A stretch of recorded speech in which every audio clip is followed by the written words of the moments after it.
Nagpapatuloy pa rin ang investigasyon ng National Bureau of Investigation sa nangyaring pagkamatay ng Ateneo student athletes na sina Rene Baterbonia at Divine Adlil.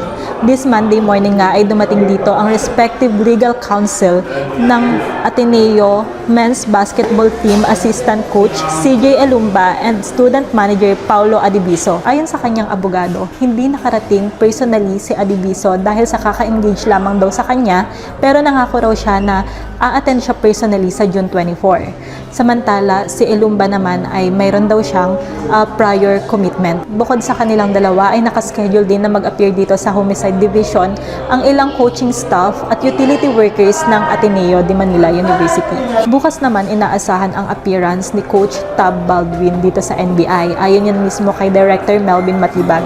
Yan ay matapos niyang hindi makapag-appear doon sa sabina na ipinadala sa kanya last week. So, antabayanan pa natin ang mga magiging kaganapan hinggil nga sa investigation ng Bureau doon sa nangyaring insidente. This is MJ Salcedo reporting for Inquirer.